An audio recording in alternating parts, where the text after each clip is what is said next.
I know that you've done a lot of studying of the the greats of the past, and you know what does it look like? Because I think this is what what people watching, and you know okay, I understand that if you combine the two, maybe we could achieve something further. But I want to understand from yourself, like, what does it look like if if you do combine if you do harmonize science and spirituality, what are the things that people have achieved in the past, and how did they kind of go on to do so, and how did this harmonization lead to achieving great things? Faisal, the thing is, it's not just about the harmonizing. It's actually, it's a crisis of knowledge. It's not just, getting these together, then maybe we're going to be led to something greater. But it's actually a crisis. Now, let me give you an example. Somebody like Isaac Newton was a very religious scientist. He was a devout Christian. But his, being devout didn't actually affect his law, his study of nature, his study of the laws of gravitation. Those weren't Christian laws as such. So he was actually working in a particular framework. Our problem is the actual crisis of knowledge is today is that we are being told that science is the ultimate yardstick for everything, including God and religion. So it's not like a convenient option that we have. Okay, so let's combine science and spirituality, but we have no other option rather than we have to do this. We have to go back to the past, understand how they did this. Otherwise, we are literally, we can say bye bye to our religion in another decade or two, or let's say half a century, because that's where it's leading to. If you have a dominant paradigm, that's telling you that everything needs to be judged by the standards, by the yardstick of science, including your religion, your revelation, that you hold in such high regard, that is problematic. And that, of course, has been discussed many a time, that in itself is a self-defeating claim. Because science itself cannot prove that it can be a yardstick for everything. So leave that alone. But the thing is, it's simple. Science and spirituality in the Islamic world, and we know it still, that science is a method. It's just a method. You can use it just like any other method. And what is spirituality? Spirituality is a view that there is more to reality than the physical world. So science being a method to study the physical world, spirituality being a view that there is more to stuff out there.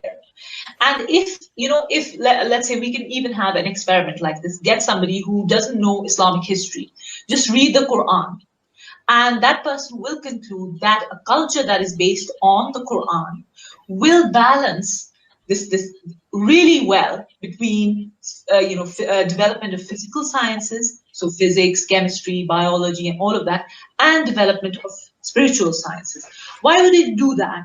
Because in every page of the Quran, you have like a coupling of an exhortation, an invitation to study, reflect on the physical, and then conclude that there is more, there is something beyond this. So that is why Islamic scientific tradition, and many people are not aware of this, and this is something which has to be out there, is that the basic tenet of Islam, which is Tawheed, which we all believe in, La ilaha illallah, is the basic fundamental of the philosophy of Islamic science. It's the basis on which the philosophy of Islamic. Now, science cannot function without philosophy. You need a basic framework in place, framework of assumptions in place, and that constitutes its philosophy. So we can just go back and see in the works of Islamic scientists, they were functioning in a worldview, in a framework that was based on Tawheed. How are they doing that? If you were to ask me, how are they doing that? Was that for them, it was taken as it was given that the source of the physical world the universe, the source of the human intellect, how we reason and stuff, and the source of the Holy Quran is one.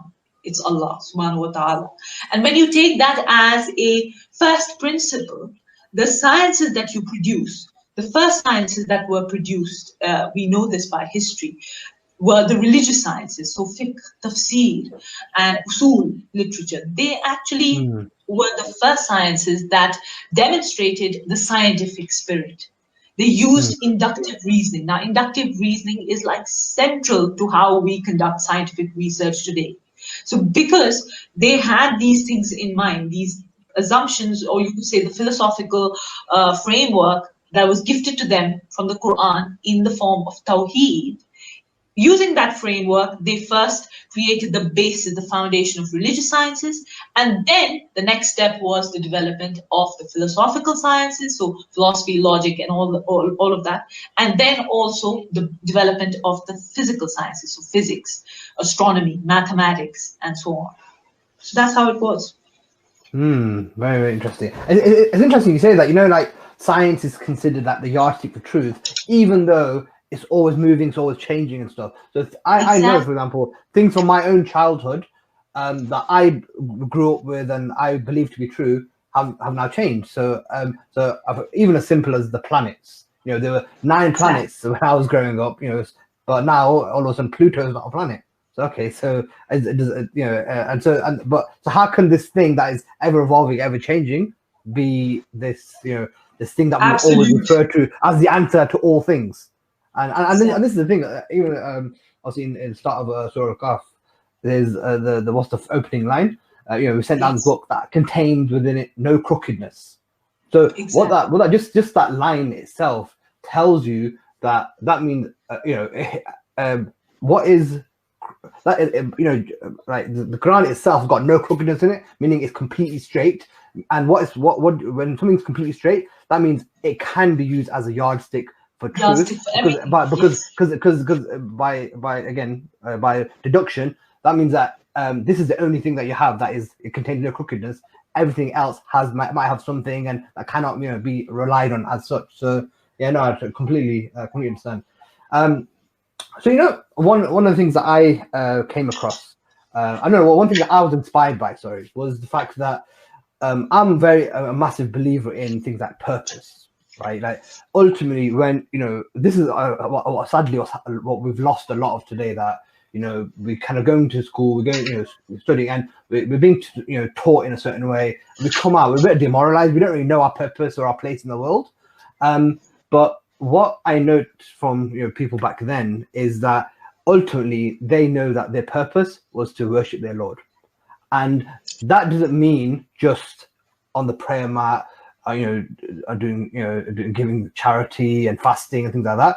That was also through their work, and also because they desired so much to get to know their Lord. How they're going to get to know their Lord? By studying His creation, and this is the kind of spirit. You talk about scientific spirit.